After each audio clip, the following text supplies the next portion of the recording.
At may ginagawa po ngayon gaganapin, no? Start, no? Yung pong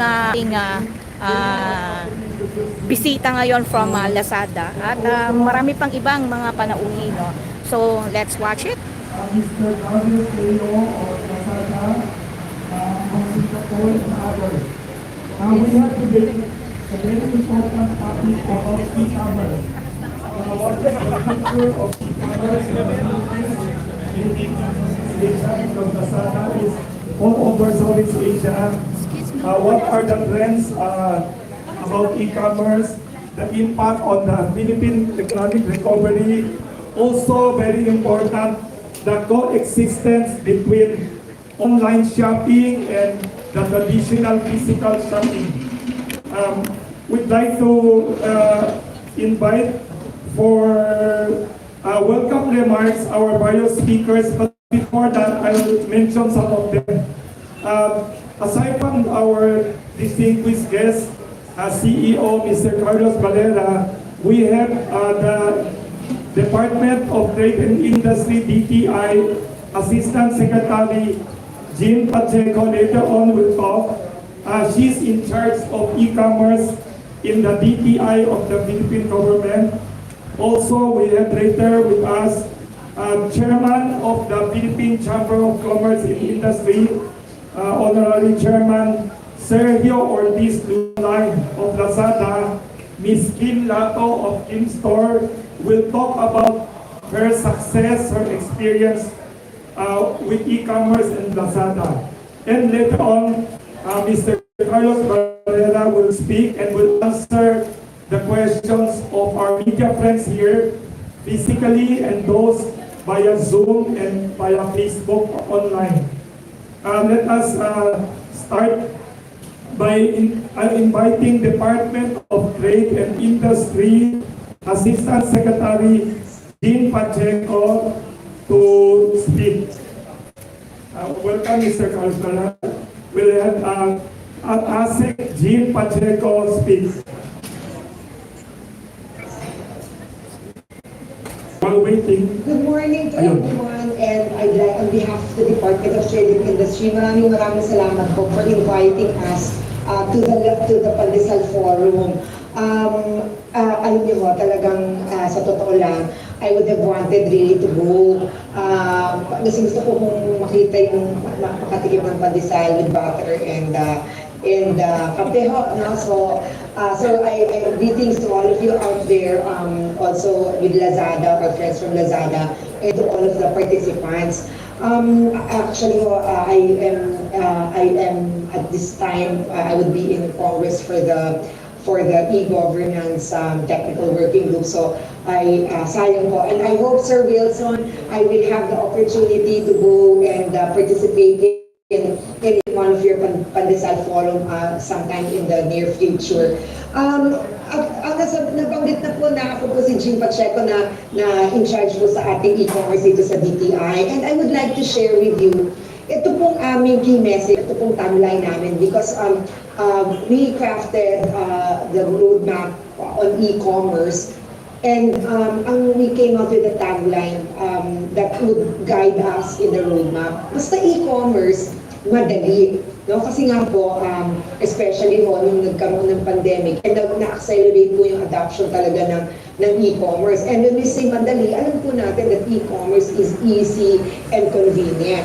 But para po to all of the to the public out there, to our citizens, when we say madali, it also means the strategies that the DTI and the government is implementing to promote e-commerce. So, yun pong madali also stands for market access, or digitalization, and then for logistics integration.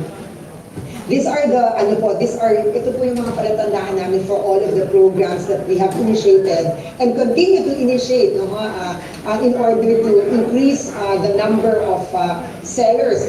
We want more merchants selling online, and we also want to have more buyers buying online more frequently.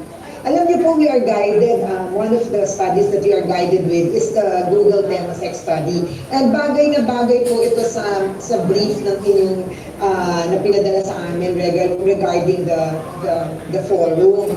Kasi po, ang ating Google study noon ay na we always make reference to, in 2021, talagang sinabi po talaga that there were a lot of digital consumers because of the pandemic. And in that study, the 2021 study, it was said na 63% are from the non-metro area. So hindi lang po ito from the urban areas na. Meron po mga non-metro areas. And of the interview, 99% said they will continue to use digital services. Ngayon po, naglabas po ang Google ng later study nila. And this is what you have rightfully observed, ano po. Kasi nga po, you are correct that, there is a little bit of normalizing, no? Sabi nga po ng Google na normalizing, digital adoption is normalizing. In fact, ang sabi nga po ng Google na in terms of e-commerce, ito yung internet retail na sinasabi natin, it is already nearing full adoption. Ngayon po, yung tama po na medyo kumukonti na po ang mga gumagamit ng online. Kasi nga po, bumabalik po tayo sa mga dati nating gawin. Kasi alam niyo naman, ako din po naniniwala tayong mga Pilipino, mahilig po tayo sa mga pisil-pisil. Di ba? Pag bumibili tayo, gusto din natin papisil-pisil. So, hindi naman po din lahat ay puro online. But I would like to tell you that I am a digital immigrant.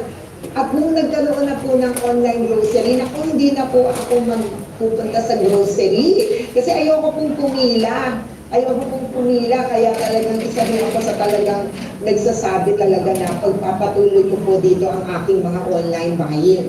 According to the recent study of Google, urban consumers talaga po drive the economy. And ito yung something that we'd like to share with you because we are also mindful of all of these insights and observations. Ang sabi po dun sa Google study ay ngayon that digital adoption is maturing, we should understand, if we want e-commerce to grow, we really should understand usage behavior according to the various consumer segments. Ang sinasabi po talaga dito in the study that I keep on citing, ang talagang gumagamit po ng online, yung mga bata, mga digital natives. Marami po sa Pilipino ay talagang digital natives, no? So, ang median age yata natin ay 25 years old. And talagang, I think, mga 40% yata tayo ay digital native. So, talagang marami pong Pilipino ay talagang young. And ito pong Pilipino, ang siyang talagang, ito pong mga young are the ones that really drive e-commerce. According to the study of Google, ang isa pa pong nag-drive ng e-commerce, yung mga affluent, no? Yung mga affluent users. So, affluent users at saka those in the urban and suburban areas. So, what we're trying to do now in DTI, and I suppose even the private sector, Lazada and all of the platforms, is they're really looking at these studies, and dyan po magfo-focus po yung mga efforts in order to further promote e-commerce. Alam niyo next slide please. Ito po yung study na we'd like to point out. While we see that the digital adoption is, sabi nga po, normalizing, very clear din po in the Google study that sustained growth is expected across the board, everything, with the Philippines po as the front runners, no? Philippines po at saka Vietnam. Alam niyo po, I believe that the study said the growth will be about 20% from 2023 up to 2030, no? So there will be two-digit growth, no, of e-commerce. And as you can see, in 2021, natatandaan ko kasi 17 billion, pero in-adjust ng Google, ginawa nilang 16 billion. But in the last report, I remember 17 billion. But Google adjusted na 2021 gross merchandise value of the Philippine digital economy I reached 16 billion, and in 2022, 20 billion. estimates po talaga ng Google. So talaga according to Google, it would appear that by 2025 we will reach 35 billion. Next slide, please. So we of course are, because sabi nga po natin na we are conscious and mindful about e-commerce, what we want to do. We want more sellers, mga SMEs po, to sell online, no? Marami po talaga tayong nakatulong po ang pag-pivot sa online ng mga small businesses, especially ng pandemic. And we would also like to study consumer behavior, and because we are saying that we want consumers to buy more frequently as well, para to make a more dynamic e-commerce. So we want to show you this study that we came across with from Statista. Why Filipinos will continue to do shopping online? Kasi po, sabi, 54% of those that were interviewed said, kasi nga it's more convenient, parang ako po yan, no? Kasi ako po medyo tamad po ako mag-shopping sa physical store. At tapos yung 49% naman, nawili po sila, no? Dahil they have a positive experience, no? Sa online shopping.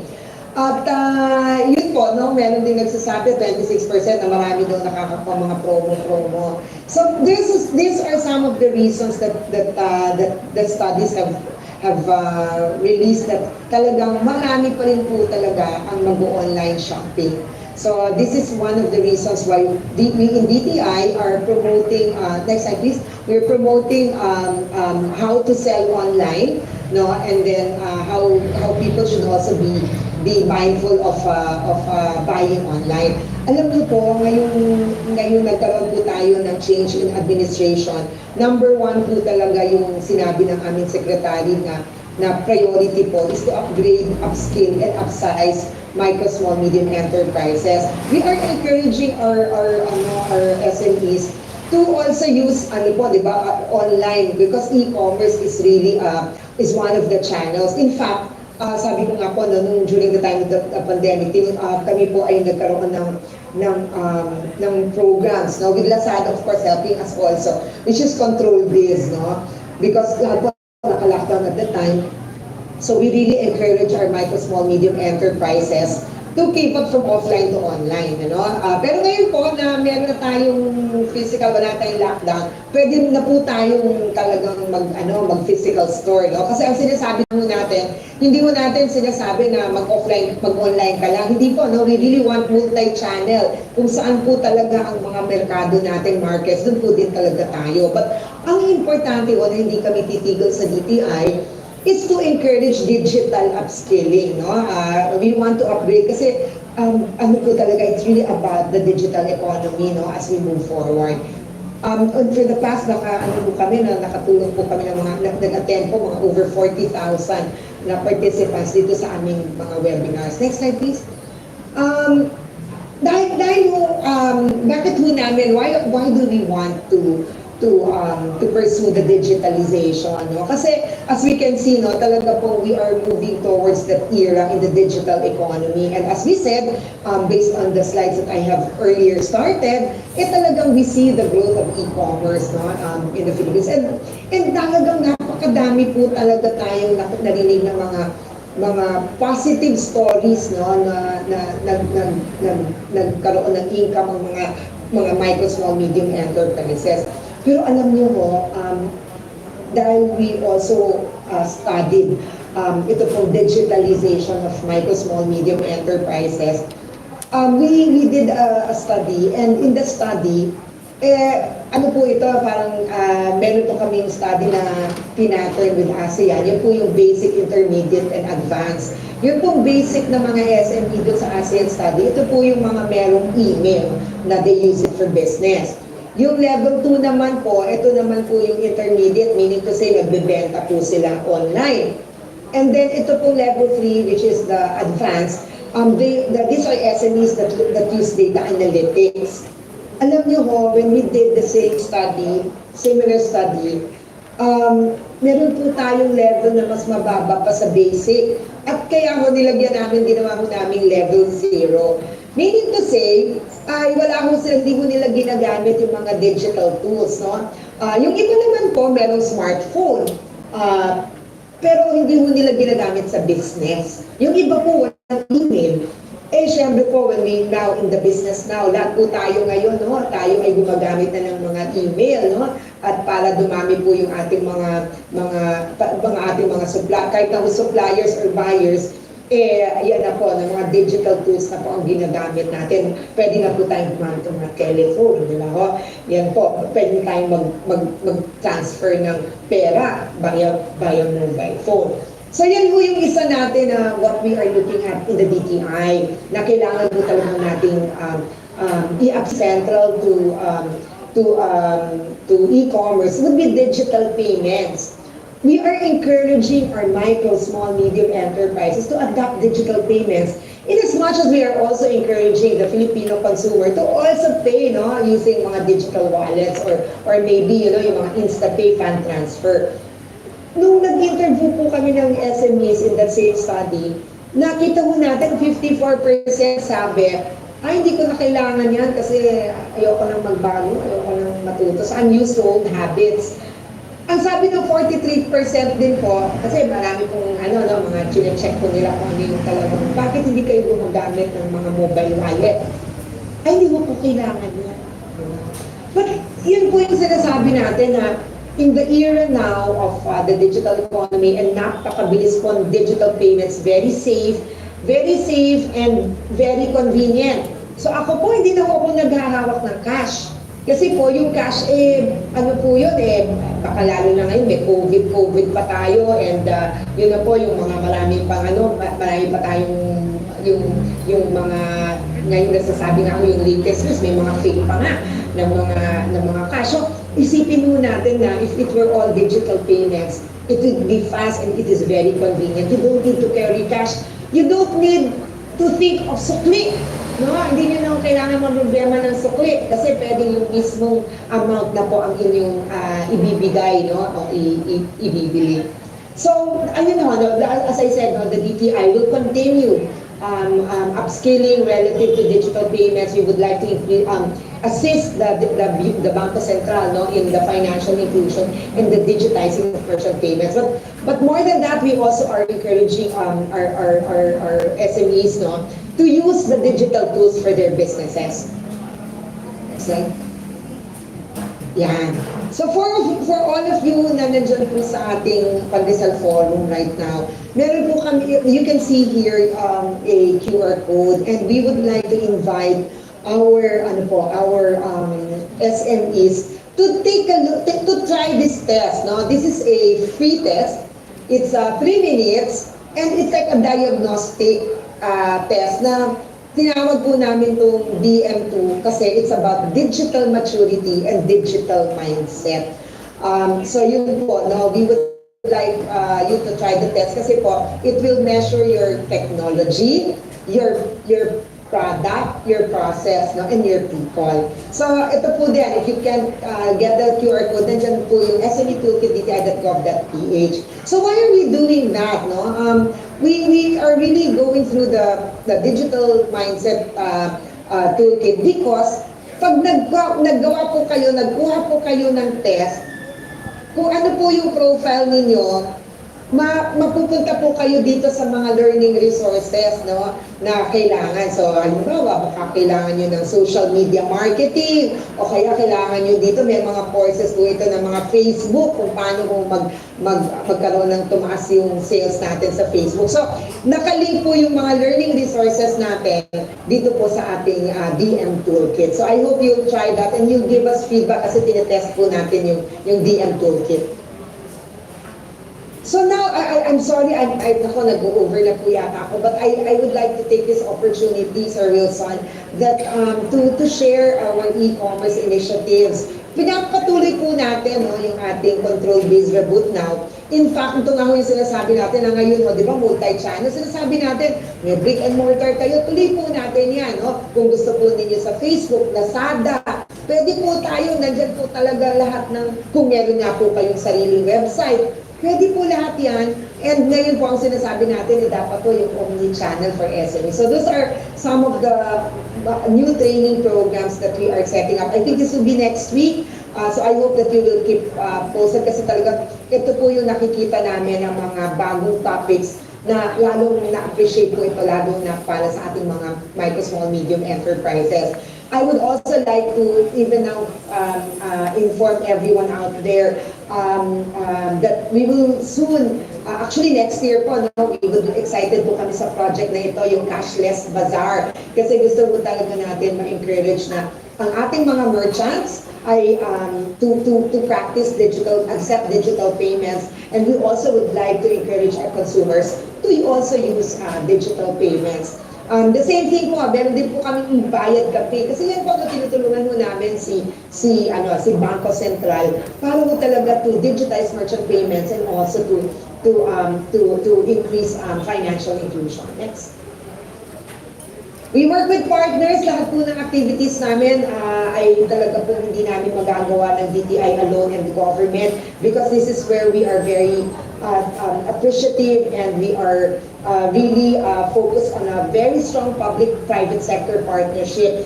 And nakita po ninyo here all of the private sector engaged in ito pong e-commerce ecosystem. No? Especially, I'd like to do a special mention on Lazada. Alam niyo po, the importance of Lazada as a platform.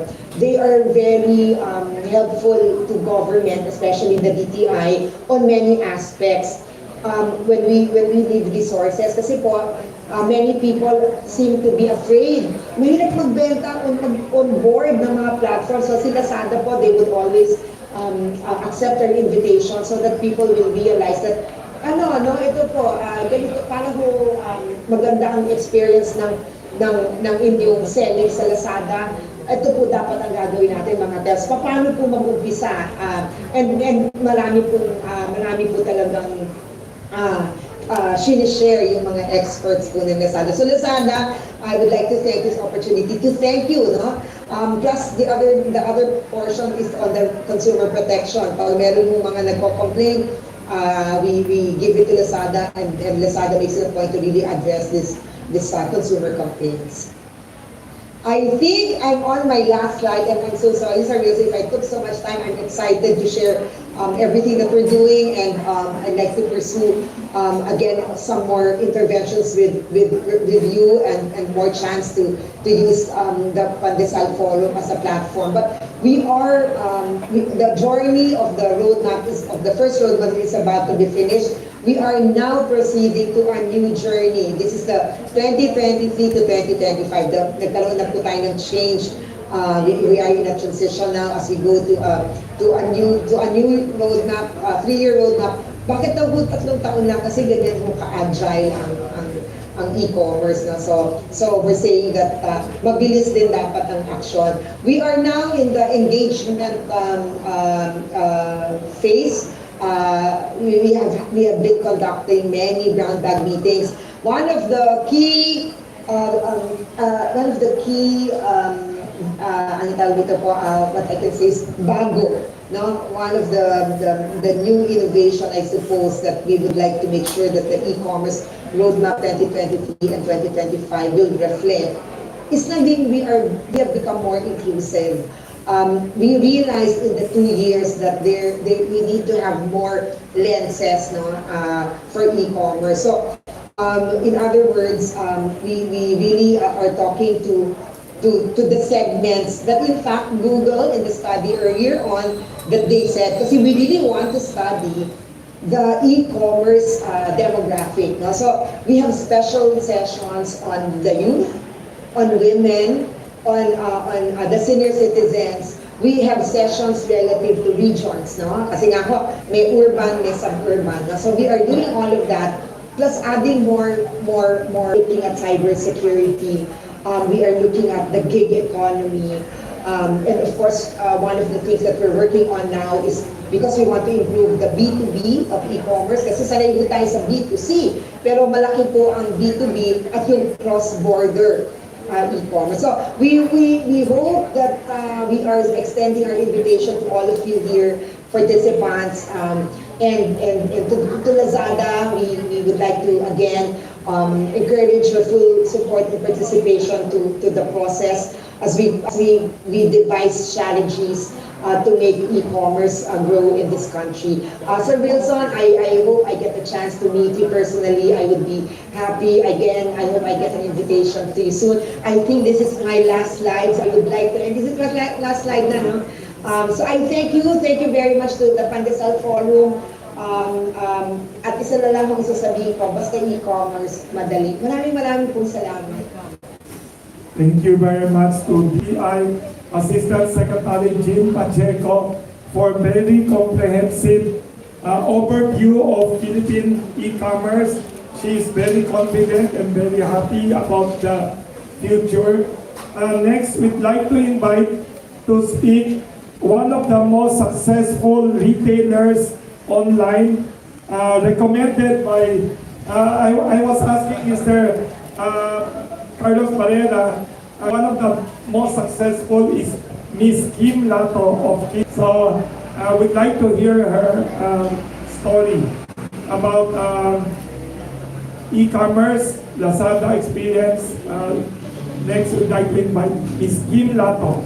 Thanks, Sir Wilson, for having me. As a pioneer of e-commerce in the country, it will be no surprise that I am also one of its staunchest advocates. For those of you who are not familiar with me, I am Kim Lato. I'm the founder and CEO of Kim Store. Kim Store is a pioneer of e-commerce in electronics in the Philippines. We are a 16-year-old company. I started the business when I was a way back college years. I started selling cameras, and now we're selling tablets, laptops, IT products, name it, and we have all the gadgets that you need. So why e-commerce? Well, let me summarize how e-commerce affected us during the pandemic times. Remote and contactless transactions done safely. So how many of you have stories during pandemic that you have bought any products online, whether it's a marketplace, Shopee or Lazada, or in Facebook or in Instagram? Of course, there's these first-time stories that you bought something online, right? So for many business owners, being online contributed to our ability for crisis continuity, and this includes Kim Store. We learned firsthand that e-commerce ready businesses hold the advantage during situations like this. We are a 16-year-old company, and we've been doing e-commerce business for the past 16 years. So our operations were mature enough to handle situations like this. And fortunate enough that we were prepared to take advantage or take the opportunity to serve our market during the pandemic times. With e-commerce, the business service center can be mobile. It only shows that you can do business wherever you are. The brick and mortar concept of a business is ideal, but it is not crucial anymore if you wanted to start a business.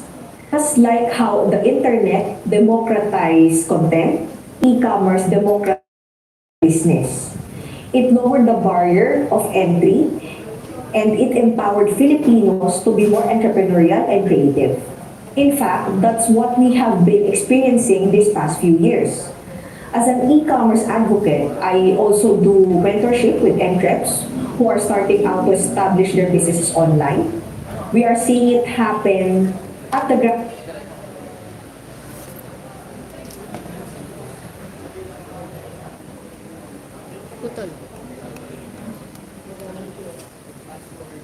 Where we before the It's a very similar culture, right? So I am very happy personally, but I also think business-wise, this is probably the most exciting, or one of the most exciting countries in the world.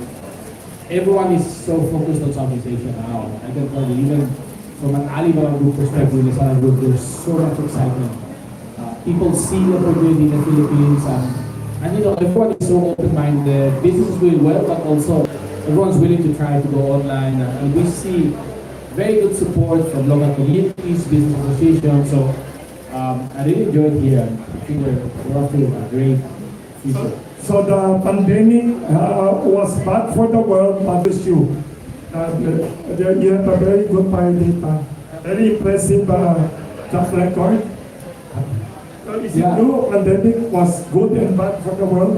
I think pandemic was not good for anyone, but the way I feel about this is that because of digitalization and tech solutions, we were very tough for us because when you're running a business like ours, logistics, we have our marketing, so we plan ahead, right? When there's a shop like this, we spot, right? So it was very hard for us to do this, but because of digital, because of online, we could help the country, we could help our sellers thrive. And we saw big increase in volume, and honestly, I think that's not going anywhere. That's the new normal, and we've seen very, very good trend even after the pandemic. Thank you very much. I'm sorry to interrupt you. We'll go to Kim Lato of Kim Store, one of your more successful entrepreneurs online. After Kim, we have also Philippine Chamber of Commerce and Industry Honorary Chairman who will talk via Zoom.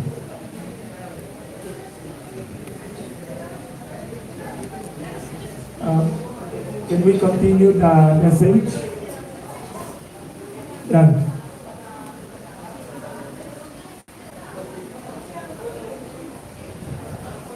The bottom, please.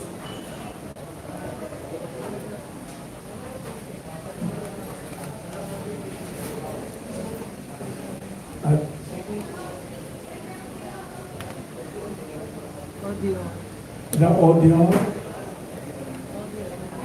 We have been experiencing these past few years. As an e-commerce advocate, I also do mentorship with MREPs who are starting out to establish their business line. We are seeing it happen at the ground level of a wide range of industries.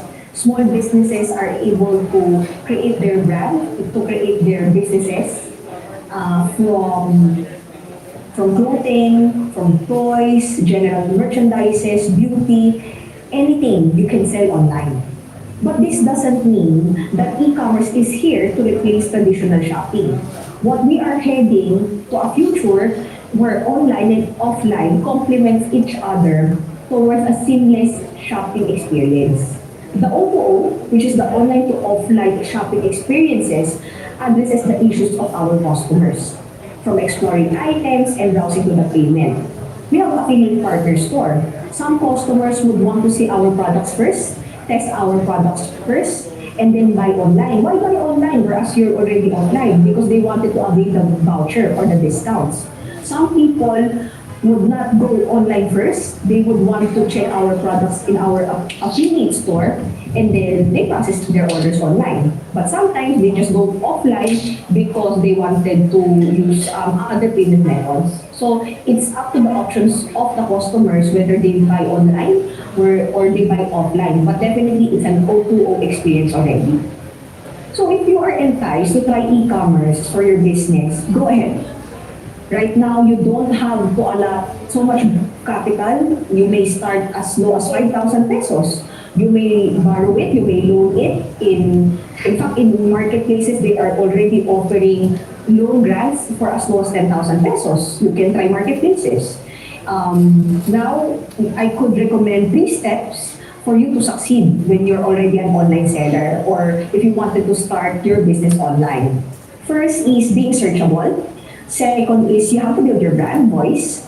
Third is you should know your customer. So let's start with being searchable. Try a simple approach first. Start by making your presence online or presence known. One easy step is to register your business in Google Maps.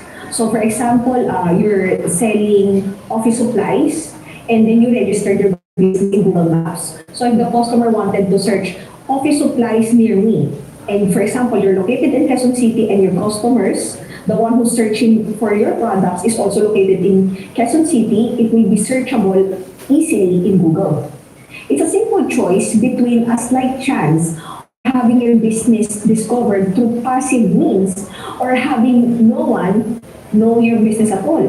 It can be a similar concept, like for example, I wanted to I wanted to eat samgyeopsal. So if you're a restaurant and you are searchable in Google Maps, definitely you can be searchable in ways, because Google Map has its own technical side, and it can be applied in apps like Grab, in apps like Foodpanda, if you are part of the app also. Next is building your brand. Let the world know what sets you apart. There are so many businesses these days, and your message can get easily drowned in the noise. How do you rise above the noise? That's the next question. Or what is Kimstore's secret for being known for electronics? We've been in the industry for 16 years, and honestly, we always make sure that we are the customer's top of choice when they are buying electronics online. So one thing is we provide affordable gadgets, and we offer 14-day money-back guarantee if the product is found to be defective and if the product is found to be not authentic. That's the assurance that we give to our customers that our products are genuine, and it's the value for money proposition. So my question back is, what differentiates your brand? How can you build your brand? When people say electronics, how can Kimstore be associated with this brand? Or, for example, if you're selling skincare and this is your brand, can you say that your skincare provides smooth skin? So you need to build your brand towards your service, towards the quality or the product that you are offering to your market. Know your customers. Know who to target. The internet can provide so much information and insights to getting to know your customers. One, to serve them better. Second is to cultivate the trust that your customers are providing you. But it's very important to know the demographics of your customer. Say, for example, you're in the sneakers industry. Are you tapping the sporty type of target market, or are you tapping the formal type of market? So you have to differentiate, and you really have to know who your target market is. Second is knowing your customer. Say, for example, you already have a base. You can do it in a personal basis so that you know, this customer loves to buy shoes in a yearly basis. Or for example, let's say this type of customer or your customer can purchase 10,000 worth of shoes or something. So you should always define your customer, and you should also take care of your customer. So I hope I gave you a better understanding of e-commerce. It's a booming field worldwide, and that's what Filipino business are heading. E-commerce is expected to grow in the next coming years. As a brand and a seller, make use of those available data to keep growing in its field, and remember that data is key. Ensure that you have strategies to marry the traditional and e-commerce shopping. Through this, your business will surely achieve its objectives and grow further in the years to come. Thank you. Thank you very much to Ms. Kim Lato of Kimstore. Just one example of many online retailers. Next, we'd like to invite, of course, the CEO of Lazada Philippines. But before he speaks, I'd like to give a short introduction of our special guest. Mr. Carlos Barrera is Chief Executive Officer, Lazada Philippines. Lazada, of course, everybody knows, is a leading online business group in Southeast Asia, covering the whole region. Mr. Carlos Barrera was born in Madrid, Spain. He graduated with a double degree in Business Administration and Finance from University Carlos III de Madrid. I researched also last night that he was the first student of the university to finish a bilingual program in just 3 years, or less than the usual nominated time frame. Congratulations. Also, before Lazada, he was consulting in the industry for 5 years in Europe and even all the way to South America, covering strategy, mergers, and acquisition projects. Carlos came on board Lazada in 2014 when he started in Malaysia, our neighbor, before rising through the ranks, eventually taking on the position of Chief Operating Officer with Lazada Philippines, and now he is CEO and very successful in growing Lazada Philippines. Welcome. You say bienvenido. Welcome. Thank you so much. Well, here today, but I see you all the time and you've been so supportive, so thank you so much for this. And good morning, ASec.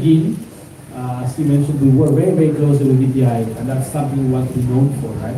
And obviously, PCCI chairman will come later on, and all our friends in the media. I'm so impressed. When I was walking in, I couldn't believe it. Like full-blown coverage. Thank you so much for being here today. I want to share a bit more about our story, what we have been doing, and based on your question earlier, how the pandemic evolved the habits and where we are today, right? I think ASec presented very well that e-commerce in the Philippines is one of the biggest opportunities, and it's growing really, really fast. Actually, for the size of the country, e-commerce is relatively large, and we're only getting started. Filipinos are so digitally savvy, they spend a lot of time online, and we're very committed to growing in this country, right? We started 2012, 10 years ago.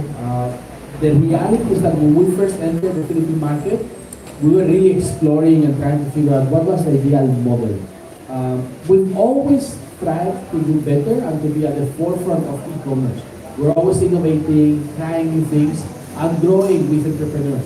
We take their feedback seriously, and we keep improving, right? When we started, honestly, we're also entrepreneurs ourselves. We started from very, very humble beginnings.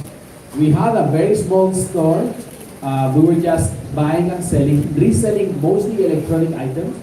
I remember even some days going to Binondo to buy something because we were out of stock, right? Our first office was a spa.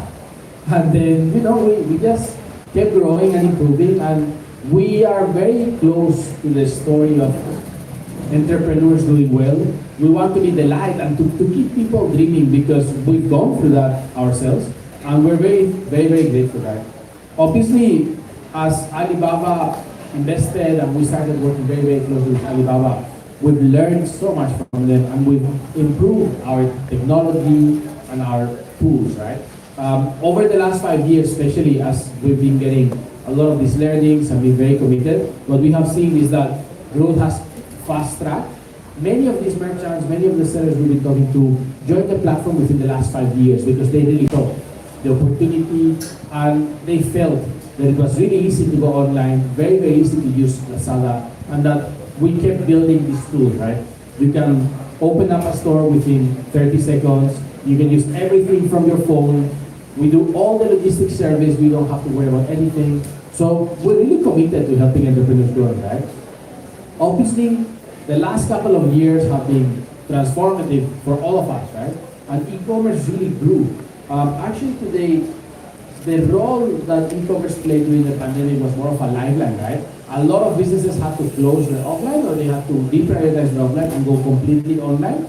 But today we're still growing. A lot of those habits are here to stay. When all of us were used to ordering everything online, especially so the amount of offer and supply that Lazada has, we have over 100 million products, more than anyone else. So we started our NASA Lazada Young campaign because we really believe that you can find anything that you want at Lazada. And we're not just stopping there, right? What we want as a platform, I was mentioning earlier, we're our own retail economy. We connect sellers and buyers. We are very, very focused on our sellers. So what we want to do, and the main reason we're here today is because we want to send this message that we are the best partner for every business. No matter whether you're big or small, you need to be selling on Lazada and you need to be very involved in this digital change. And we are probably the easiest, fastest, and cheapest way of doing this. It's very, very easy to sell with us, as I mentioned, 30 seconds. And we are decreasing these barriers to entry.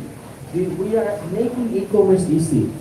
Kim shared very clearly, and we love working with her.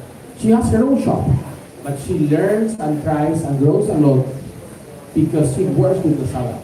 So everything that she tries and that she pilots with Lazada helps her running her stores, running her own business, and we are a very big part. We think that offline retail is here to stay. but all the experiences will evolve.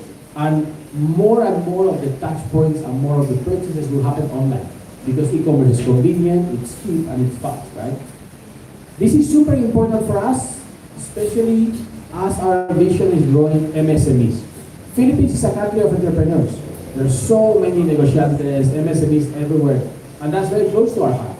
We keep running events every single day. Yesterday, I was just getting the update. We ran 5 events. Lazada is everywhere. We ran 5 events in 3 provinces with more than 1,000 sellers every single day of our lives. You know, when I go to the office, I tell the team, if I see you here, I'm upset. You have to be out there. You have to be helping the Filipinos grow and build businesses, right? So we want to be that company that helps people pivoting into the online ecosystem. And that's really important for us, reaching every single negotiante, every single businessman, and getting all these sellers that want to transition and to get into the formal economy. We have thousands of merchants signing up with us every single day. And many of them reach a level, about 3 million pesos a year, where we, Lazada, pay to incorporate their business and to make sure that they join the formal economy. It's part of our commitment to DTI and to the country. We help all these sellers reaching a good size, becoming professional businesses, and they pay to make sure that they are taxed, that they are growing, and that they build the professional structure, right? Accounting, taxes, whatever, right? So I just wanted to share that this is really the journey that we have. And especially now, as people are comfortable paying digitally and growing, right? I just entered this morning, and you have your Gcash sign. I saw a bunch of people paying using Gcash. This is no longer about trying to go online or trying to learn how to go online. This is our daily life. I don't have cash. I don't carry cash. I leave my phone with. Every morning I go out with my phone and I leave with my phone. I come back and I didn't even need to touch anything else. Everyone is digital. Filipinos are amazing. They spend so much time online, Facebook or social media. You're one of the Facebook idols, so I know every time we check. People are so connected. So digital is really a part of their life. And what we want to do is to make shopping even more attractive. We want to evolve, to connect, and to make online shopping a better experience for Filipinos. We have been growing new modules, new mechanics. You've seen we do live streaming. We've been doing a lot of new initiatives around entertainment, making it fun to shop online. And we're also trying to make Lazada more affordable than ever. We know there are some challenges and people have been talking to us about the cost of things, but we are here to cover that and to help. So we have been investing more than ever to grow free shipping. Majority of the orders in our platform give you free shipping automatically. And if you see our big campaign or our taglines, the ads, Lazada keeps telling everybody we're fast and free shipping. That's what we want people to know as for. We're fast. We have our logistics, we're faster than anyone. 2-3 days between Metro Manila, and free shipping. So we remove that worry. You can get it very, very cheap and free shipping.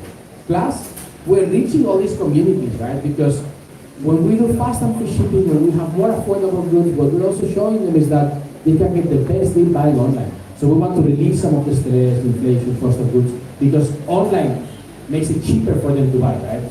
This year, we just launched our everyday low price. This is like an inflation-proof module where we have all the items at the cheapest prices ever. And every single day, you see thousands of items there that are really basic, essential, 99 peso, that you can buy very, very affordable rates. And lastly, I mean, we're here for the long run. So the way we invest in the Philippines, we invest like this, not to grow our business today, not because we want to grow our business tomorrow, but because we're here for the next generation, right? So what we're building is really the online partner for everybody. And as the world changes, we're in a good position to navigate all these changes.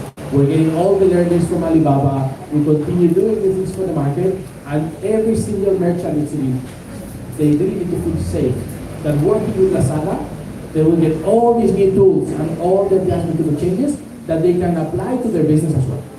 So our deep belief is that if sellers succeed online, we uplift the economy. We uplift lives for every single Filipino out there. You were saying earlier, we already play a big role in the economy. Yes, but it's nothing compared to where we're going, because what we want is to help everybody earning and creating jobs. So we believe that if the Philippines thrives, our ecosystem does well, we will uplift all these communities together with business associations, with chambers of commerce, with DTI, and with everyone out there to build the nation of MSMEs and to grow the country to the next level. That's my message, and I'm very, very thankful again. Maraming salamat. Thank you very much, Mr. Carlos Barrera. Muchas gracias. Before we go to the question and answer with our media friends, we have via Zoom Mr. Sergio Ortiz-Luis Jr. to give a message and to talk to us. He is the Honorary Chairman of Philippine Chamber of Commerce and Industry, PCCI, also the President of the Employers Confederation of the Philippines, ECOP, plus many other business organizations and companies. Welcome, Mr. Sergio Ortiz-Luis Jr. for his message about... Hi, good morning. Welcome. Good morning, everyone. I actually have a very bad connection and I would just like to listen in, but let me just greet all the participants and all those who are watching. A good morning and hope we can profit from this forum. I just watch, I'm not so sure of my connection. Thank you very much. Thank you very much, Mr. Sergio Ortiz-Luis, for expressing support for online selling and e-commerce in the Philippines.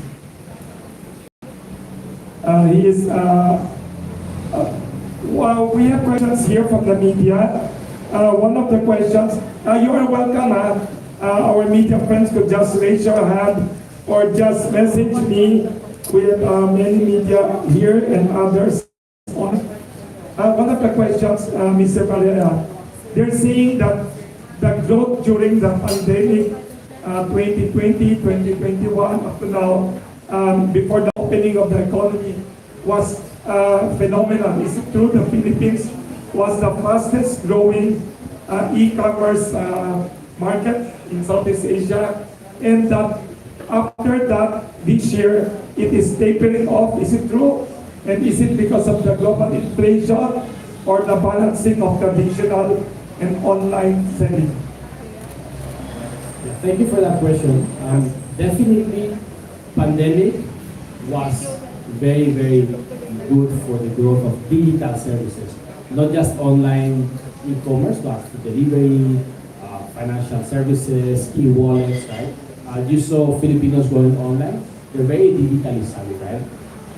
If you look at the public data and the official statistics, even the Google Temasek study, what you see is that Philippines was the fastest growing e-commerce market in the world, 2021. In the world, Southeast Asia, wow. And even in the world, right? That was definitely also driven by the very, very long lockdowns. So that's also something we have to consider. But it is not true that it is tapering down. What we see is that the growth is normalizing, but it's definitely not going down in any way. So what has happened is, obviously after years of very, very fast growth, in some of these reports even show that there are certain verticals within online and digital industry that grew at triple digit during the pandemic, right? So it's very, very strong growth, particularly coming from new users accessing the online platforms for the very first time, right? That also shows the health. Like, it's not just that people are buying more, it's that also a lot of people are going to e-commerce for the first time ever, right?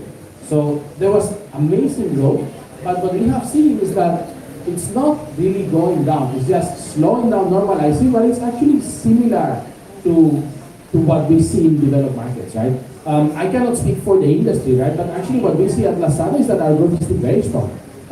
We've been growing quite rapidly over the past few months. This Christmas season is looking really good. Some of our sellers and brands were telling us that, wow, we're ready for Christmas, we need to bring more stocks. The reality is that we're growing almost at 2019 rates. So it's really a healthy time for Lazada, a healthy time for e-commerce in general, right?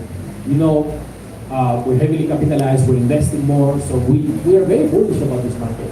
Now, on the inflation concerns, I'm not an economic expert, I cannot comment on the overall situation, but what I can share is that our sellers are always pricing aggressively online because they see this as an engine of growth. They see this as an opportunity for them to grow their business forward. So something that we track religiously is what is our price competitiveness. 90+% of the times, Lazada is the cheapest place to buy. So definitely what you see is that no matter whether people have less disposable income or they're feeling some of the pain, they also go to online even more because they know they can save. They know they can have vouchers, they can have free shipping, and that online is affordable. So I don't really see it as a threat for online. I actually think it's a good way for us to continue investing and to give more discounts to the average Filipino. Thank you very much. There's a question here. Yes. There's a question. For you, next, there's a question here from Mr. Alden Monson of Philippine Daily Inquirer. You're here. Then next shot. Can we give the microphone to him? Mr. Alden Monson of Philippine Daily Inquirer. Somebody assist. My microphone got a reset. Here. This is yours. Yes. Yes, good morning, sir. Welcome. The Philippines House of Representatives passed last week legislation that will levy a 12% value-added tax for digital services. How do you see this impacting company operations of Lazada, and do you think there will be price increases when it comes to the products that are sold in your market as well as for your partner merchants? Thank you for that. It's a very good question. First, I want to share what we've been doing is working very, very closely with government, all the regulatory agencies, DTI, PCCI, ASec. We've been very involved in the passing of ITA. We've been working closely for years on the Internet Transaction Act. We've been working to make sure that we had a bill that helped the internet industry growing in the Philippines, right? And above everything, we are local. We are a local company with local sellers. The large majority of our sales come from local businesses, right? We are in the business of getting all these brands and sellers from every province to grow. So the digital taxes for digital services, foreign services, cross-border services are not particularly relevant for companies like Lazada, right? Because that's more tied to entertainment, or that's more tied to digital goods. We are a business that builds local physical infrastructure to grow local sellers. So I think the impact to us is really negligible because we don't offer that type of service. But definitely, as we work on the Internet Transaction Act and a lot of the new tax regulation closely with all the government bodies, we'll continue supporting and discussing what we think is good to balance growth and also to make sure that the economy can thrive, but that there is the right collection and the right way of collecting and supporting the economy. Sir, another topic, sir. Back in September, there was backlash with one of your competing e-commerce platforms regarding their choice of a brand ambassador. Some people said they would shift from that e-commerce platform to yours. So I want to ask you, did you see a noticeable uptick in your transactions back in September or October? And also, is it also now a major consideration for your company when choosing brand ambassadors to choose celebrities or personalities that are less controversial or tied to particular political parties? Thanks for the question. I love the difficult question. I actually enjoy it. I really like. As a company, we try to be very transparent and to always communicate, right? That's why we engage so much with DTI, with all the business vendors. The reality, okay, is that we're growing quite fast, so it's very hard to attribute. What we know and what we see is that endorsement contracts are negotiable over a very, very long time. We just announced Curtis. We've actually been working on this for almost a year. 1 year before you announce her. Seriously, Wow. These are not like decisions that you can make tomorrow or that you can turn and change. These are very, very long-term, important decisions as a company, right? So I think, in general, sometimes there's a lot of online noise and backlash over certain things. We've seen it in the past for many, many topics, but many of them don't necessarily translate into the business, right? there are many instances where people get upset about something, but then they either forget fast or they don't necessarily go and do the extra step of really changing the behavior, right? So it probably drove some growth, but we're growing overall, and it's really hard to attribute.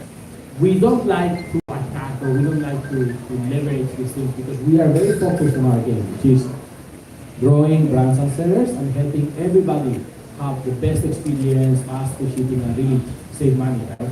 So when we look at endorsers and when we look at everyone we work with, right, we have Catherine, we have Anne.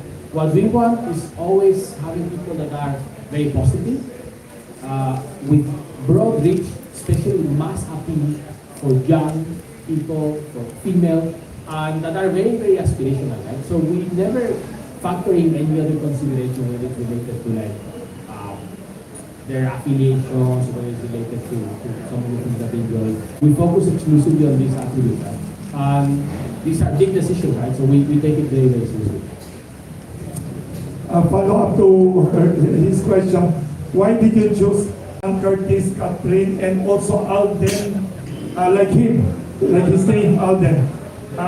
People asking here, what made you choose the three of them, and what are your impressions personally of Curtis? You were saying earlier that she's also a seller. She's also selling through Lazada. Yes. Your impressions of these three people? Well, they're incredible, right? That's why we've been working so hard to get them. What they all share in common is that they're very creative, they're very passionate, and that they're very business savvy. Something we like and that we care about is to uplift, right? We are here to be that star that keeps people dreaming, to uplift, right? To help everyone dreaming and doing things. In the case of Anne, this was something very important for us. We've been trying to really work with Anne for a year. She's both very talented, very creative, with mass appeal, very good heart, but also a very successful businesswoman, right? She owns BLK, which is one of the biggest beauty brands in our platform. She's very diligent. She's super business savvy, knows her numbers, and really works to support online, to stand by the causes that she likes. So we like that idea of working with someone that's very passionate and really working with people that are always striving to be better, right? Very similar with Catherine, that is super talented, very very young and appeals a lot to the young audience. She's always trying to do better, helping people. So we like that because it resonates with our brand, it resonates with our mission, right? We're here to help to uplift lives. So that's really how we think about it, right? Over time, what we see, especially as we work with more endorsers and with more even influencers for our campaigns, is that what matters is having people that really resonate with the women market and constantly remaining aspirational, because what we're trying to do is to cater to everyone but keep that aspirational image. That Lazada offers very good service, very good quality, and it's a company that cares. You also have the actor Alden Richards. Yes. What is your impression of him? Yes, we've been working. So we just announced also during the 9/9, 10/10. Very driven, fun, very young. And the reality is when we work on our brand endorsers, we also look at the type of people that we cater to, right? So there's very mass appeal, and a lot of people guapo, mass appeal. Thank you. Yes, one more and then. Yes, sir, do you veer away from personalities that are very vocal about particular political issues, or not really? So, to be very frank, right, we are a company for every Filipino. We tend to be careful with being associated with any side, right? But we also like people that care and that are passionate about topics. So we study on a case-by-case basis, right? We don't necessarily like to judge what people do, but we need to also be professional and remain agnostic with some things. We've seen in the past, a lot of our brands and the brand owners are very public about the things that they do, things that they support, and they end up even getting some impact in the business or getting some form of backlash. So obviously as a company you have to be careful, but we also don't want to be too impulsive. So it's always about striking a balance, but everything about finding the person that we care about, that we want, and that resonates with our brand. Right? Thank you very much. Okay, good. Yes, can you please state your name to introduce to Mr. Carlos? Hi, good morning. My name is Cathy Cruz. Actually, I'm co-host of ang Ating Katipunan in RM and DZXL every Sunday, 7-9 p.m. And I have a blog and online show called Tuklasin Natin ang Boses ng Magsasaka. By the way, as CEO of Lazada Philippines, do you have statistics or data on number of SMEs and manufacturers or big companies using Lazada app? And how Lazada helped the Philippine economy? I have a lot of questions actually, but I just gave you two questions. We know is that Lazada today caters to basically more than half of Filipinos are buyers, active buyers on Lazada. Right? This is a ballpark figure. We cannot exactly disclose numbers, right? But this is like a view of how a lot of them are already buyers. And majority of Filipinos have their app downloaded and installed into our phone.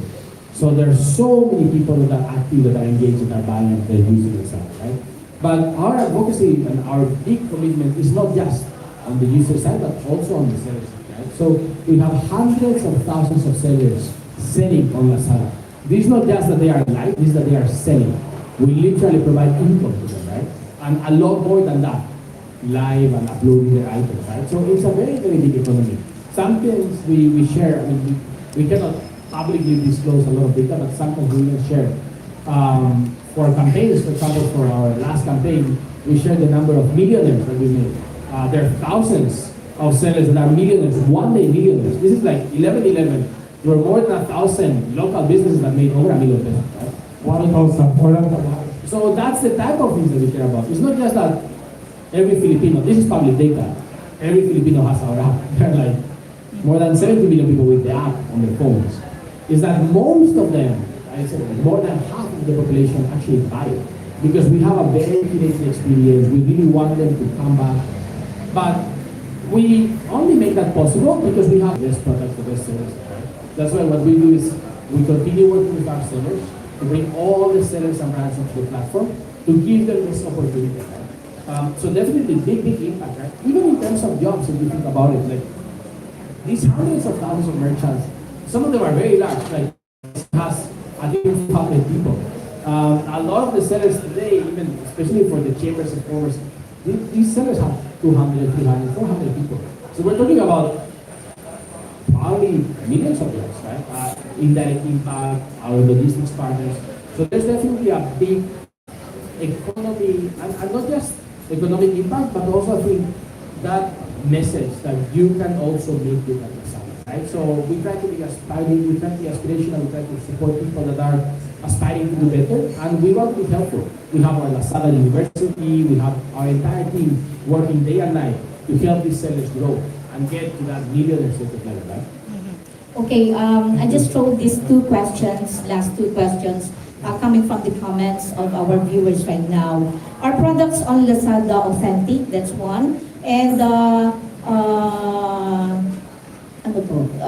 chances, are there chances Lazada products are imitation? Just two.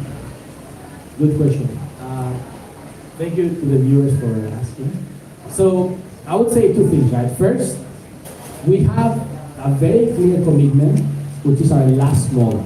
As you know, within Lazada, you have last mall, which is the brand and destination, where every single item, every item you can find there is authentic, original, and we have a money back guarantee. That if the item is not authentic, you get your money back. So it's not just about me telling you today that it's authentic, it's about me paying you today if it's not authentic, right? We take this very seriously, and that means that we completely create our last mall platform, every single brand, and make sure that they're authentic. We've been running our campaign for the last 2 years, Legit sa Last Mall. Actually, Catherine was the face of that campaign because she was very, very passionate about it as well. Legit sa Last Mall. If you buy from Last Mall, you can be assured that these items are authentic. Of course, on the Lazada marketplace, we have hundreds of thousands of sellers, right? One second, there's a question here. I know you have to leave at 11:30 and come back. Short lang, question. Yeah, Jubilee Smile of DWBL. Just want to ask you, what makes you think that Lazada will be great before pandemic? In addition to that question, there are many questions here asking the coexistence between the malls and the physical stores and the online stores, because the malls are opening. The President Bongbong Marcos said no more masks in the malls and outside. What is the relationship of online selling and physical traditional selling? How do you see it? Yes. Combined with this question. So I've always known that Lazada will be great because I saw the way sellers felt about it, the way buyers felt about it, right? There are all these beautiful stories about someone ordering an item from Zamboanga and they get an item they can't find anywhere else. Today, we are serving every single island in the country, right? So just on that alone, being able to bring a lot of goods with very, very affordable delivery, there's something special there. But also the big moment, as I mentioned, in the last 5 years, we've learned so much about how to run an online business. We've learned a lot from Alibaba. The big moment was 2018, 2019, when we saw all the businesses joining and we saw how happy we were. We had people that were coming from running a very, very small kiosk in a mall, in Glorieta, in a mall in the province, that ended up running. There are people like Larouche, Ms. Mona, that ended up running businesses with 300, 400 people, with 25 stores. So we saw the opportunity and how many of the early adopters, right? People like Steve C, like they went from running a very small physical shop to running 25, 30 stores online and making millions of pesos a day, right? So we saw the power of e-commerce. And that gave us that responsibility to invest, to grow, to invest in our logistics, to develop the market, right? And that's why we thought, okay, there's something great about e-commerce now. What is the next thing that Filipinos care about, right? That's why we started building our free shipping, we started building our logistics a little bit fast, and we created all these, affordable campaigns, really trying to get everybody to try it out. Exciting. There's a question here from Ms. Kim Salinas of A to Z Television. Can you give the microphone to Ms. Kim? I could take that. Yes. The question of Ms. Kim Salinas is regarding the security matters to the customers of Lazada. How do they avoid scammers? How can the customers of Lazada avoid scammers? Sometimes other selling and delivering wrong products or bogus products, or online payment security. How are we doing online payment security, linking bank accounts and credit card to avoid fraud? What are things Lazada are doing to protect customers from scammers and fraud?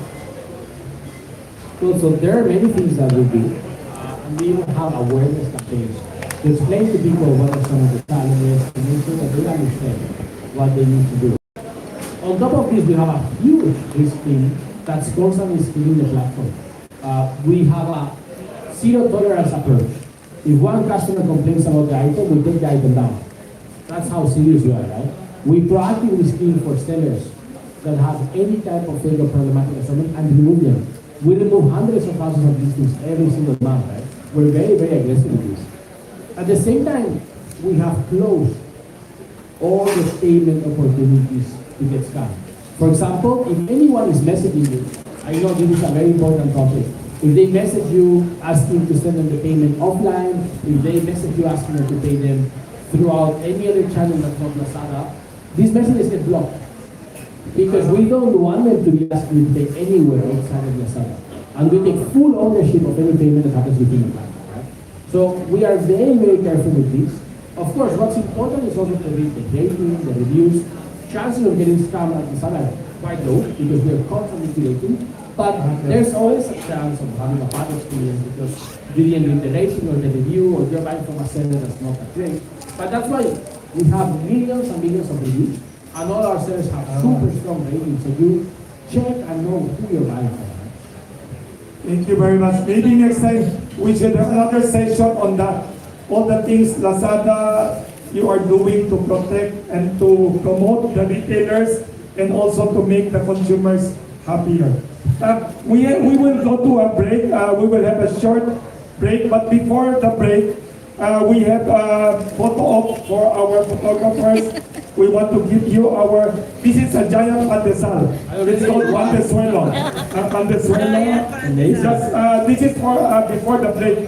And it's advanced Merry Christmas to you. This is parol in the Philippines. I don't know if you got this from Spain, but parol is a Filipino word for Christmas lantern. This is, by the way, made of seashells. Philippine seashells. So, we will have a break. We will have a break with the bread. We will have like 10, 15, maybe 15, 20-minute break. And then don't leave because before 12 o'clock, the President and Vice Presidents of Federation of Filipino Chinese Chambers of Commerce and Industry will be here for a more signing between Lazada Group and FFCCCII. Cooperation on promoting more retailers online and marketing online selling. Thank you. There are an advanced party coming who are here, Ms. Wansen David and Mr. Calixto C. and others. But the President will be here with 2 or 3 Vice Presidents. We can take some more questions? Yes, you can just tell me when to stop for the break because, yes. Question here, yes. Can we give the microphone? Please introduce yourself for Mr. Carlos Barrera. Yes. Hi, good morning. Yes. She knows you already. Yeah, I'm not sure if my question is applicable to Lazada because Lazada is a big company, e-commerce platform with over thousands of employees. But the question actually had to do with MSMEs, given that it's a topic today. The Labor Department is offering subsidies for small and medium enterprises just to help them provide a very pay for their employees. So I was wondering, first my question would be, how is the sales of Lazada? Because I was thinking in this holiday season versus last year and pre-pandemic times, and Lazada gauge as to a proper gauge to measure whether the small businesses are capable of paying 31A. And your thoughts on that, whether they will need the subsidies. And I'm not sure also if Mr. Sergio Ortiz-Luis is still on. Yes, can we call Mr. Sergio? If you could also address that question, whether. I'm still here. I'm still here. Yes, he's listening. Mr. Ortiz is listening. Yes. And good to hear from you again, sir. So, sir, the Labor Department is offering subsidies to small and medium businesses so that they can provide the 30-month pay to their employees. Your thoughts on that, Mr. Ortiz-Luis? How bad or how bad? Do you have a comment now about 13 months for the micro, small, and medium? Thank you, Ms. Lois of CNN Philippines. Yeah, on our side, what we can say is that online is still growing quite strongly, as we mentioned earlier, and our merchants are doing well. So I don't have a view of the entire economy or online, but in general, what we see actually, to be very frank, online sellers tend to pay quite well because they're growing fast and it's hard to find good talent. So we see, and I visit them, especially December for Christmas, we see a lot of them doing Christmas parties. So I feel like most of them will be fine, but I don't have the full view. And we're getting our 15 months also soon for our interviews. That's good news for micro, small, and medium enterprises. And I was amazed what you had. Thank you. Do you have any follow-up question? Mr. Ortiz, baka you have a comment now, Mr. Ortiz, about the 13-month to be paid by the micro entrepreneurs nationwide?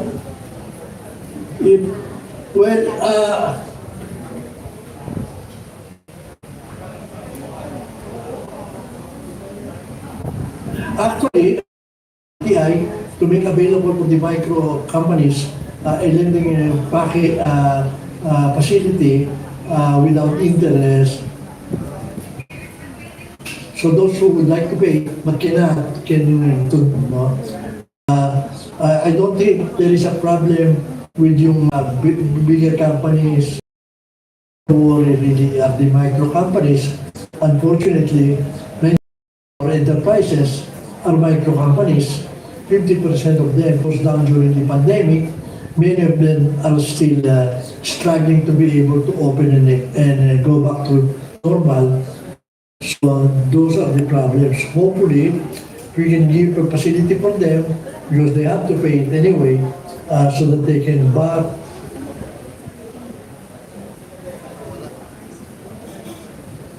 Thank you guys, Mr. Sergio Ortiz-Luis, Honorary Chairman of Philippine Chamber of Commerce and Industry, also President of the Employers Confederation of the Philippines, or ECOP. Baka niyo follow-up question, ha? You're okay? Yes. There's another question here, Mr. Carlos Barrera. Tanong dito, there's a question here. What is the vision or plan of Lazada as the whole world, especially the Philippines, goes into what is called new normal? That means a mix of physical stores, and what is your vision? How do you see the future? There's a study that says Philippine online selling will be double-digit growth for the next 3 years or more. What is your vision for Lazada and your partners, the retailers, the consumers? Yeah. In general, Philippines still has so much to do, right? Because the reality is that we're about 10-12% e-commerce penetration, and a lot of the developed countries, even some of the peer countries, are already at 20% business. So there's no doubt that e-commerce will continue to grow rapidly, good double-digit growth for the next few years, right? The question is, what's next, right? I mentioned earlier, we're always trying to innovate and to do more, and we want to take our business to the next level. So Alibaba has more than 20 businesses in China. We have some offline to online activation, we have some grocery, online grocery, retail hypermarkets. So many of those could be relevant to us in the future, right? Now we're investing a lot on improving our logistics capabilities, giving better experience to sellers, and we're also thinking about new business models. We recently just launched our last one, which is basically a business where we get our warehouse service and we offer it to brands and sellers. So everything is consolidated and has free shipping and gets delivered next day within Metro Manila. Right? We're doing next day delivery warranty for all our last one items, all our brand items. So it's not just about whether the economy will grow, whether online will grow. It's really about how can we drive that growth. We see ourselves as the drivers of that growth. So we want to constantly come up with new things to innovate and to make that happen, right? So I am very bullish about this market, very bullish about the growth. And it is our task to adjust to this new normal and to come up with new innovations, to push the boundaries and to take it to the next level. There's a question here. Alibaba is a major investor in Lazada. GCash, do you have a special tie-up with GCash? Because Alibaba also assisted the Philippines going into GCash payments. Yeah, so Ant Financial owns GCash. Ant Financial is part of Alibaba Group. Ant Financial owns a relevant stake, I think about 1/3. But still, the main owner of GCash is Liong, or the investors, there are many different investors. So we are very close, we have a very good partnership, but it's not exclusive for them or for us. We work also with everybody, right? So we're obviously very, very close with them. The reality is that it's very important for e-commerce. We have a great collaboration where you can check out using GCash. I actually check out on the side using GCash all the time. I use it for everything. But we also go with other partners, and we're open to working with other partners, right? We're launching Maya. So we're going to launch Pay Maya full integration by first week of December. Wow. We want to get every single non-cash payment online, and we want to offer buy now, pay later. We want to give more. You will have buy now, pay Pero may later soon. So we just launched our buy now, pay later. Is it your own or you tie up with the banks? Partners. We work with many partners. Wow. We're opening more How partners. long, people are asking, how long would it buy now, pay later, 6 months? There are many different options, right? 1 year. It's up to the user. It's actually very flexible, right? So we launched last pay later 4 or 5 months ago. Same thing. We're very passionate about fintech. We're very passionate about helping customers. And this was one of the big frontiers, right? So today more than 10 million customers are eligible for this.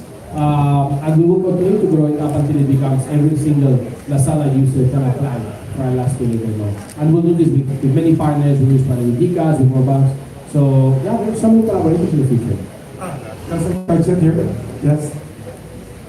Additional question. Additional Any question. challenges your company experience in terms of operational expenses, logistics, and security issues?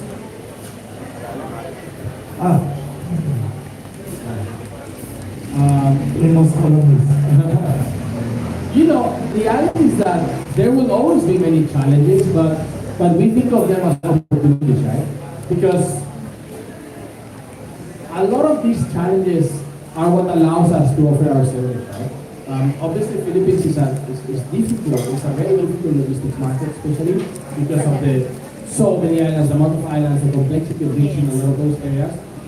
But instead of complaining or being pessimistic about it, we build our network, right? We have hundreds of hubs all over the country. We have invested a lot together with our partners. At Lazada, we're very passionate about partnerships, right?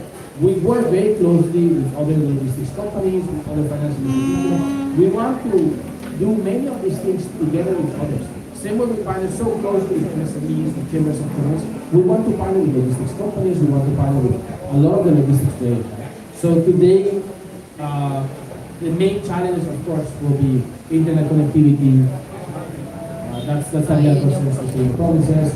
Some of the logistics reach and the cost of delivery to certain areas. But we are still seeing it as an opportunity, and we're investing together with our partners to fix that. Thank you. Thank you very much.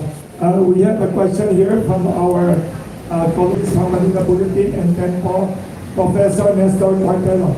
He also teaches journalism in university, the oldest university in the Philippines, UST. Thank you. Thank you. Mr. Nestor Martelo.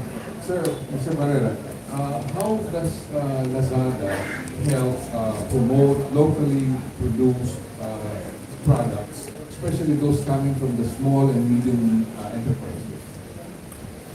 So, majority of the items on our platform are local MSMEs. The largest business by far is the local business. But even within that, right, because there are a lot of local brands and bigger brands, what we have is a separate section we call Love Local. We have all these campaigns and all these institutions to highlight smaller sellers and locally manufactured goods. Right? At the same time, we have what we call Last Rice, our program where we provide pretty big subsidies to many MSMEs. We give them up to 500,000 pesos worth of free shipping, vouchers, promotions, store credit to develop all these sellers that are quite small but have the potential. So we really care about this, and then we have a specific campaign, even an area within our homepage where you can buy this. So I feel like promoting local goods is not just about promoting locally manufactured products, but also about promoting those local businesses that are growing, that are importing, that are creating that virtuous circle, right? But we want to have a different program for each of those, whether it is for locally manufactured, like local, or whether it is for some of the smaller businesses like growing like rice. It's all part of the same objective, right? How do the companies or the small, medium-sized enterprises fare or perform in the online market? So this is very interesting, right? Because online is the great equalizer. We've really leveled out the playing field to a point where actually MSMEs tend to do better than big companies. Because what happens is that for most MSMEs, speed is the name of the game, right? So when they're working online, that's really important because Lazada can be a little overwhelming, right? There's so many campaigns, so many things, so many tools. But MSMEs are great at that because they are negotiators. Right? They adjust, they move fast, they try things. Whereas some of the big brands, they may have marketing budget, but sometimes the processes are a little slower. The approval, like everything requires several layers of approval, the discussions. So I'm very happy to share that MSMEs are actually outperforming when it comes to online, and that many of the MSMEs are becoming large companies thanks to online. Right? We were discussing earlier. Majority of our large companies are coming from very humble beginnings. They were like a small online seller, or they own a kiosk in a mall, and all of a sudden today they have 400, 500, 600 employees. Right? Thank you. Thank you. Thank you. Do you see the day when Lazada shall have a physical store? That's an interesting question. The Lazada. Yeah, that's right. So we don't close, to be honest. We have physical stores in Singapore. We run pop-up execution. We have many physical stores in China. Beautiful. When you go to Alibaba campus, you can Let's do enter it here. the Taba collection. Wow. So this is part of the plan. Good question. We have some pop-ups, and we will have some executions this Christmas with specific things in some malls. Like That's all I can share for now. Like Pandesal Mall. You invite There's another question, follow up to earlier question, which is interesting.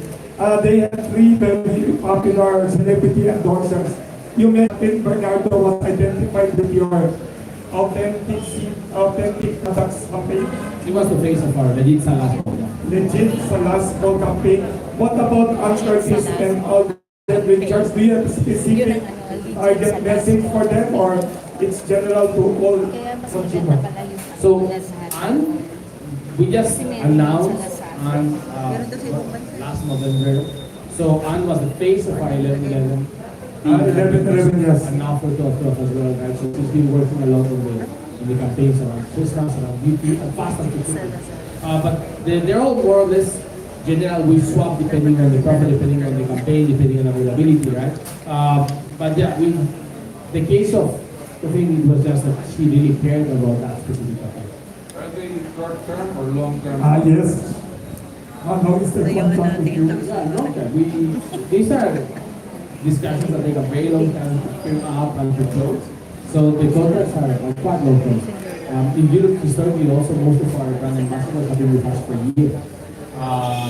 And then even some of the brand ambassadors that are today, they're not like the main ambassador, are still endorsers for specific categories, for specific activities.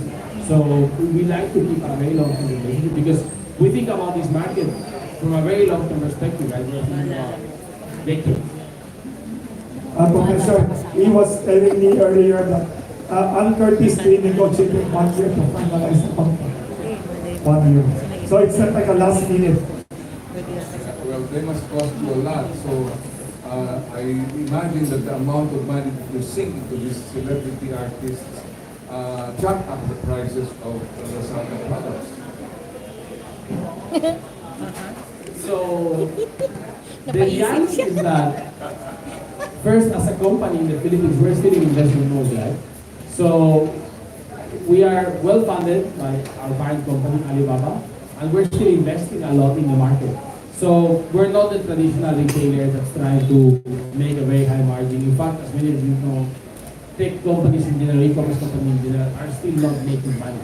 So we are still in investment mode, and we will definitely not pass through any of these expenses to the customer. And then over time, you know, what we also see oftentimes is that our brands and sellers are also the ones that want to have these endorsers and that even will offer to chip in. So we haven't done this in the past, but it's something that we may do in the future, right? So there are many, many ways for us to do this without having to do the price to the customer. Thank you. We certainly look forward to the time, the day when Lazada shall have a physical store and we can fit the shoes and everything. Wow. Nakama yung sukat. We'll have something exciting for you. Wow. When will you announce this exactly? You Can I suggest a lot? For physical store, it's more of a long-term discussion on contract. Yeah, There will be yeah. pop-ups and specific areas where you can test certain things. And you will soon have. We will give you.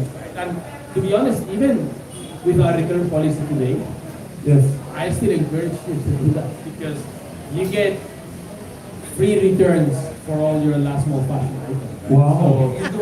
Wow, really return. So actually, a lot of people, for example, Wow. Nike is one of our largest partners. Yes. Nike sells like tens of thousands of shoes during 11/11, 12. Wow.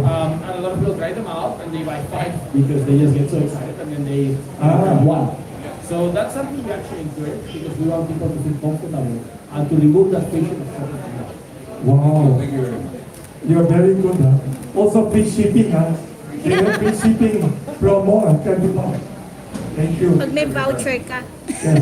We have no more time for questions now, sorry. We have a break, but before that, we'd like to invite Mr. Carlos Barrera to give your closing statement to summarize your plans, your hopes for the Philippines, the economy of the Philippines, for MSME and for e-commerce. What is your outlook? I just want to close by first obviously thanking you and thanking everyone for coming here today. We're really bullish about the Philippines and we're very excited about the Philippine e-commerce market. And we want to drive this forward. We see it as a responsibility. And our objective is getting every single Filipino business to sell online and to sell with us. We'll continue investing and growing our fast and free shipping campaign, all our logistics investments to make it easy for everybody to sell and to deliver nationwide as we do. And we want to make it affordable. That's why we continue investing on free shipping, we continue offering more vouchers, more promotions, and we have all our affordable models like everyday low prices, as extra, where you can find the cheapest items. And every single item is guaranteed the lowest it is in the market. Plus pay now, buy now, pay later, soon. We already have it, so you can already check it out, but we'll be a lot more aggressive in the coming months. Thank you very much again to Mr. Carlos Barrera for giving us exciting promos, exciting opportunities for MSMEs. We will have the signing soon in a few minutes. Can you please check if Dr. Henry and other Federation officials have arrived?